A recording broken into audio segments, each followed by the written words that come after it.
Hi, I'm Ginevra Lipton. I'm a physician and I have fibromyalgia myself. And today I'm going to share with you the warm-up that I have developed to help ease the fibromyalgia body into exercise, also known as therapeutic movement. I discovered this and created this warm-up routine in consultation with a sports medicine expert that I saw when I was in medical school. I was diagnosed with fibro. Everybody told me I needed to exercise.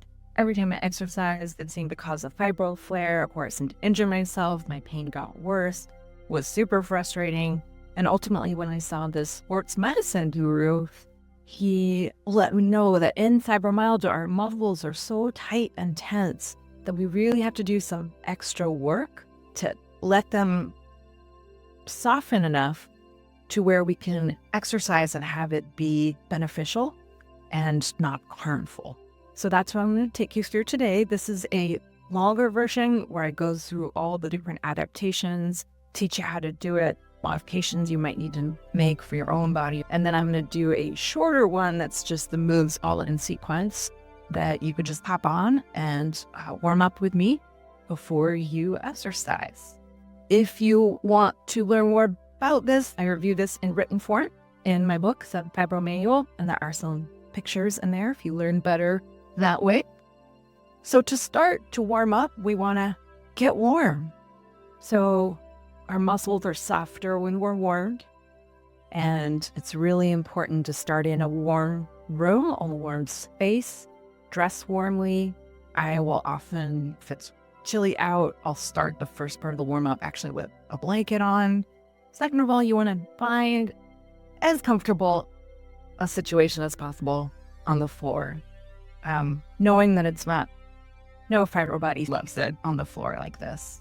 I have a rug on top of a carpet. I am wishing I actually had a yoga mat on top of this rug. So I think some combination or variation of blankets, rugs, yoga mats to see if you can find a comfortable way to lay on the floor, or even the way you can tolerate. If bed is just not going to work, floor is not an option. If your bed is firm, you can do most of these movements in bed. Sometimes a couch is an option. So play around and see what works for you. The most important thing is that you want to be warm and you want to find a place where you can be reasonably comfortable on the floor. And then you lay down. Good place to start exercise, laying down on the floor. Want to take a few deep belly breaths. And while you're doing that, check in with your body. See if there's any extra areas of particular tension that you're holding today. For me, it tends to be like pelvis, neck, jaw. I do a body inventory while I'm breathing here. Trying to figure out if there's any areas that I can soften and that I can allow the floor to hold me rather than myself holding my body up. And another way I like to think about it is like the floor sucking me into it. So then once you're settled, then you actually want to start the warm-up, which we start by wiggling our toes. Feet about shoulder width apart. Legs can still remain comfortably outstretched. And then literally just starting with some toe wiggling to get the blood flow to our feet. Starting to get the joint fluid in our toes and our ankles, our feet moving. Trying to get the water flowing through our muscles and myofascial tissue. Really just start with some toe wiggling. And then when you're done with that, I do that for about 20 seconds. Then bring feet to the floor, legs are bent, hands to the side. This is the basic position, and we'll end up back in this position for a variety of these moves. And again, modified change, do it differently, skip anything that doesn't feel good to your body. Next, you lift one of your knees a little closer to your chest, both hands on the knee, And then we're going to do some flexion and extension of the ankle joint. So toes towards your head, toes pointed away, towards your head, pointed away. Flexion, extension, 3 to 4 times at each side. Flexion, extension, might hear your ankles pop, mine just did. And then you move into slow ankle circles. Do it a little bit on your left leg, and then move to the right. Do it on your right leg. You can also alternatively do both of your legs together. In this case, you have to let your thighs separate a little bit so that you have room to do this. And make sure you go both directions on each side. And then you want to get back into the basic position, but I need to teach you about a low back stabilization move. So what you want to do is you want to make a triangle out of your hands, and then you're going to put that triangle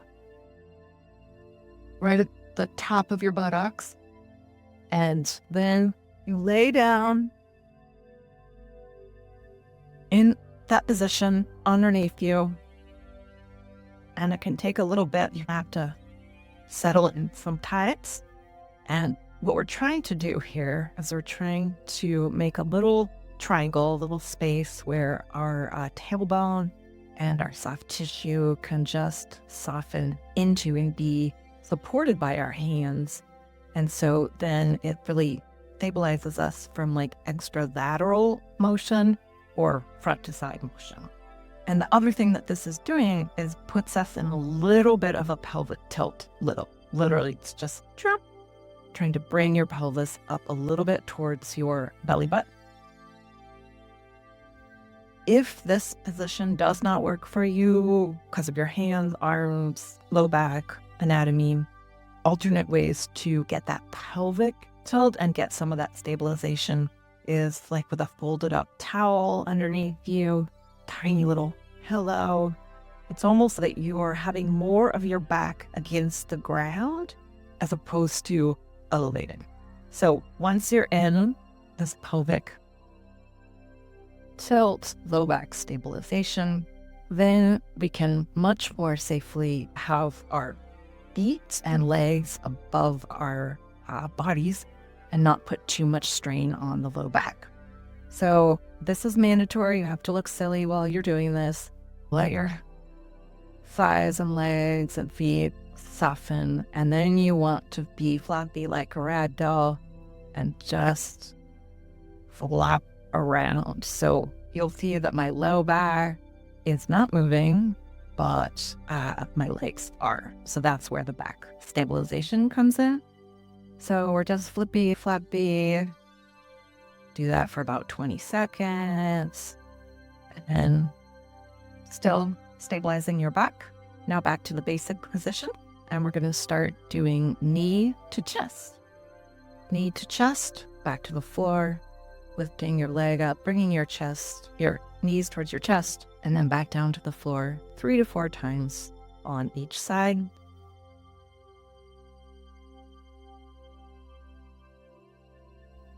And then we're going to move into knee to chest, and then we're going to extend our legs before getting back to the basic position. So knee to chest, and then extend. Often my hip will pop in this. Knee to chest, extend, back to basic position. Now this can be pretty strenuous on the body, so a good way to modify it if you feel like that is not going to happen for you, or if you feel like it's going to flare up any part of your body. Instead, you could do a modification where it's knee to chest, and then putting your knees through a little range of motion while your knee is above your chest. And so can do that on each side. We're just trying to get the knee joints involved, calf muscles, thigh muscles. But if you're doing the original, you would do knee to chest, extend, and then back, knee to chest, extend, and then back. The next thing you would do is knee to chest, extend, and then lift. Again, if this is not feeling good for your body, do that modification that I just showed you. Knee to chest, extend leg, lift leg above, then bring back down. Knee to chest, extend, lift leg, bring back down. So now we're going to stretch the back of our thighs. So we're trying to get the thighs into this movement. So in the basic position, bend one knee and then put both hands behind that thigh and really try to find a way that this is not putting too much strain on any part of your body. So it's a balancing act. And you want to make sure that you're not like forcing the stretch or pulling. It's really just hanging out with the thighs slightly bent, knees slightly bent. Do this for about 20 seconds on each side. It's a good time to check in with your body. Do some more deep breaths.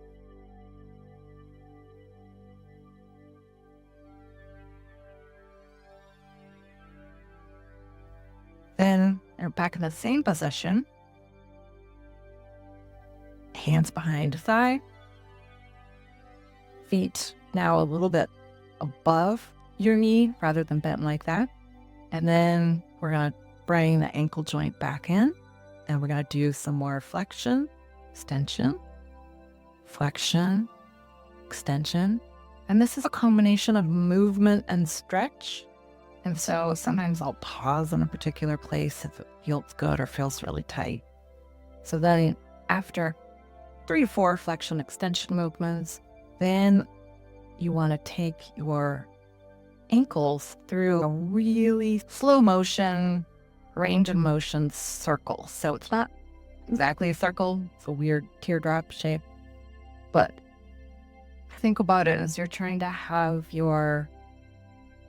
were going around a clock, trying to have your foot hang out a little bit at each of the big numbers, the 3, 6, 9, and 12. And what this is doing is it's really juicing up the myofascial tissue, getting a stretch all the way from ankles to knees to thighs to pelvis. So then same thing on the other side. Flexion, extension, flexion, extension. And then weird, slow range of motion, ankle circles, hanging out on any spot that feels really good or that really needs that stretch. Okay. Now back to basic position. We're actually almost done. This is the last move on the floor. And then we do a little bit standing up and then you are good to go. So we're back in the kind of back protect position, settled on the floor. I'm going to bring one knee to our chest, the other knee to our chest, and then legs bent with feet above our knees. They don't have to be complete 90-degree angles, but you don't want it to be like this. You really want to be supporting your feet with your knees and your knees with your hips. Then we do a very small air bicycle. Oh, my other knee popped. So round and round we go, small little bicycle. And this is really incorporating all the different muscles and joints of our legs, getting those big muscles involved, getting the blood flowing, getting the joint fluid moving. Physical therapists often say motion is lotion for the joints, and so that's what we're trying to do. Have everything move. I usually do it for about 20 seconds, and then I'll either pause and then do it again for another 20 seconds, or just leave it at that. And then at this point, I like to do a little stretching of the front of my thigh. So one leg extended, the other one drawn towards your chest. And then some deep breathing in this area. I will freestyle it a little bit here and just move my hip externally and internally, trying to remind the hip joints that it can move side to side, not just front to back. And then swap it out to the other side.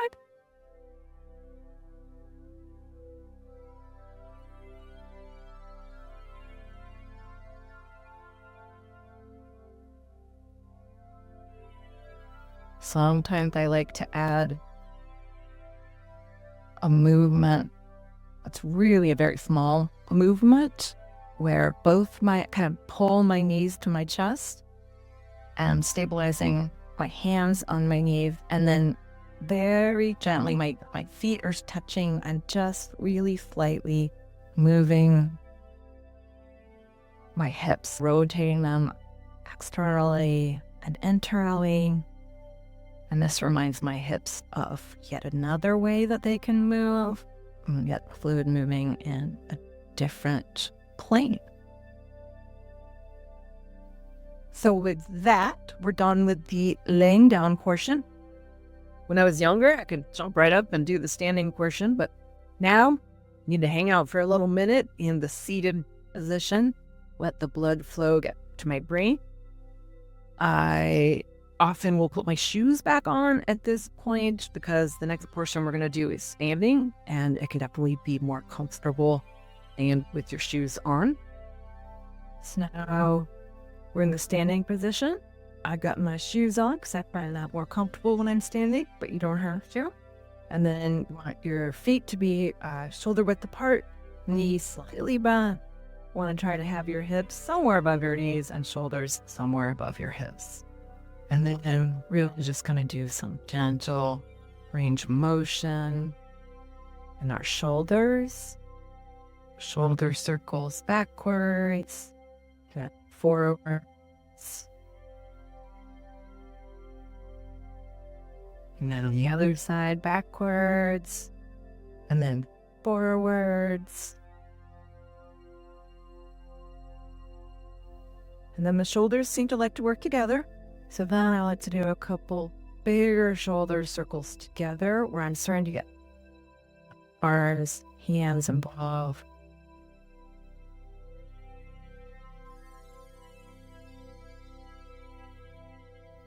Do a little wiggle and jiggle and shake your hips. And I like to do a little shake out the arms. Do any wiggling that you need to do. At this point, I would do a couple stretches. Whatever body part might need a little bit more stretching before you move into exercise, but you are officially warmed up. Well done. Keep in mind that if this warm-up is the only therapeutic movement that you're able to do today, it still counts. That is why I don't use the term exercise. I like therapeutic movement because we took our bodies through a therapeutic range of motion today. Now, if you, in addition, want to do some therapeutic movement or exercise afterwards, that's fantastic. But even if this is all that you do, well done, gentle pat on the back, and I'll see you next time.